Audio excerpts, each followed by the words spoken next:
What if I told you that a philosopher from 2,400 years ago might have had a better idea about the purpose of school than we do today?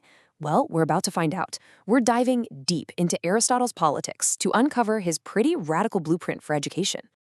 This question, it shapes everything, doesn't it? Our lives, our whole society. We're constantly told that school is all about getting ready for the workforce. But was that always the point? Aristotle's answer might just flip everything you think you know on its head. So, to build his case for the perfect school, Aristotle starts somewhere completely different, somewhere you wouldn't expect. He asks a much, much bigger question.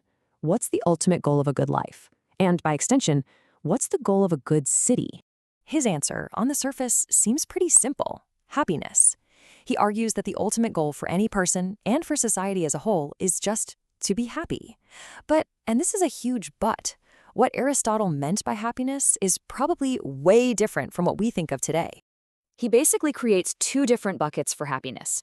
In the first bucket, you've got all the external stuff: wealth, power, land, all the things we tend to chase. But Aristotle warns that this stuff has a limit. You can have too much, and it can actually hurt you. The other bucket, though, that's where the real treasure is. It's the goods of the soul. These are the internal qualities, things like virtue, wisdom, and justice. And here's his absolutely radical claim. Your happiness is directly, one-to-one, proportional to your virtue. Full stop. It's not about what you have, it's about who you are. It's not something you get from the outside world, it's something you actively build inside yourself. Okay, so if the secret to a happy city is a city full of virtuous people, that leads to a massive question for any society.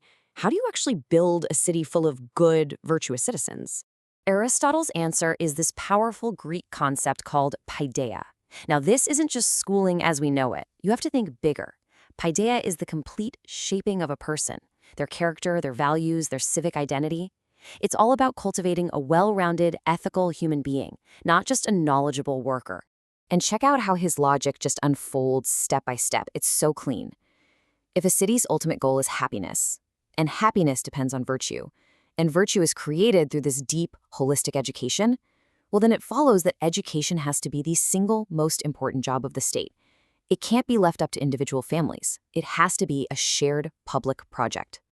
The big takeaway here, the thing you really have to get, is that for Aristotle, education is basically the soul craft of a nation. The values of the citizens directly forge the character of their society. A state literally becomes what it teaches. You get education wrong, and the entire system, the entire soul of the city, collapses. All right, so if the state is in charge of this massive, soul-shaping project, what should it actually teach? What's on the curriculum for this perfect school? A few subjects were total no-brainers, right? Of course you teach reading and writing. You need those for daily life, for business. Gymnastics? Check. You need a strong body and courage. Even drawing made the cut, believe it or not, to train the eye to appreciate beauty and fine craftsmanship. But then there was one subject that was a real head-scratcher, the source of a huge debate. And that subject was music. Doesn't that sound incredibly modern? It's just like our arguments over arts funding today.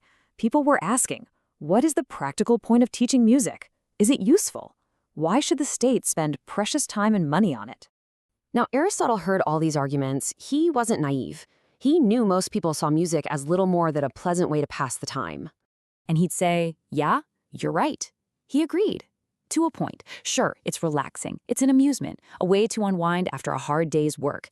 But to stop there, he argued, was to miss the entire, profound reason that music absolutely belongs in education. And this is where Aristotle drops the bombshell that ties his entire philosophy together. He says the highest purpose of music has nothing to do with preparing you for work. Its purpose is to prepare you for leisure. It teaches us how to use our free time well, honorably, beautifully.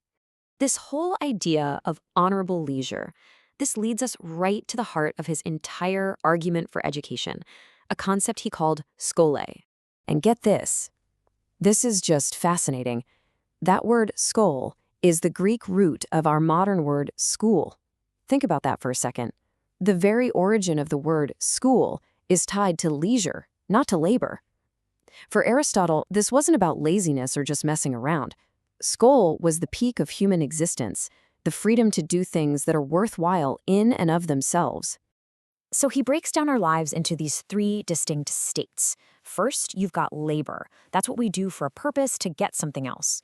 Then there's play, which he saw as a kind of medicine to help us recover from all that labor. But the final state, the goal of everything, is noble leisure. It's not for anything else, it is the end in itself. This quote just drives the point home so powerfully, doesn't it?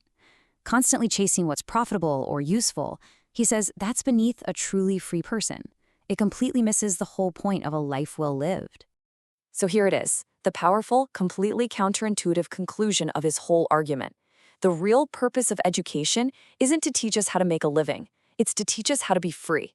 It's to cultivate our souls so that we can fill our free time, the time we work so hard to get, with things that are noble, beautiful, and truly worth doing.